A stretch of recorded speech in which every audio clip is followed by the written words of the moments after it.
आपला परिचय? मेरा परिचय मैं मोहम्मद अब्दुल नबीन मोहम्मद अब्दुल जमील, राहणार कळमनुरी, जिला हिंगोली। नमस्कार, आदाब, सत श्री अकाल। मैं आज इसलिए उपक्षण को बैठा हूँ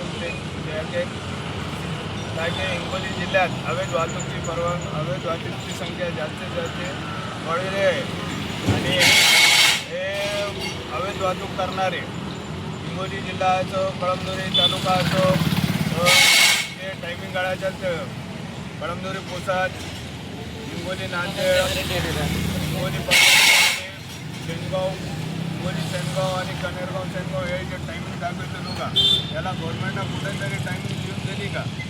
आणि दिवसेंदिवस यांची दादागिरी जास्त वाढवत आहे।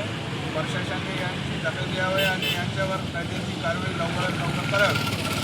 आणि RTOचे डोळे झाकून सगळं कारोबार चालते, RTOचे समोर सगळे डोळे झाकून कारोबार चालते, RTO पोलीस प्रशासनाच्या समोर डोळे झाकून सगळे कारोबार चालते। पोलीस आणि RTO याच्यावर काय दखल देत नाही आणि मोठ्या गाड्यावर RTO साहेब येतो, मोठे फायना लावते 40,000 45,000। हे गाड्या ओव्हरस्पीड चालते, याला टप्प्यावारी वाहतूक परवाना नाही।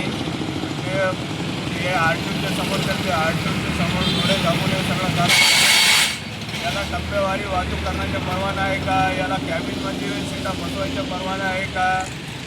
प्रशासनाने माझी विनंती आहे की लवकरात लवकर तत्काळ याच्यावर कारवाई करावी। याच्या पुढं काय करणार आहेत तुम्ही? याच्यावरून अजून कारवाई झाली नाही तर याच्यावरून अजून तुम्ही कलेक्टर साहेबाला अजून निवेदन घेऊन मी माझ्या अमर उपोषण चालू ठेवून आणि त्याच्यावर कारवाई काही केली नाही तर मी आत्मदान करणार।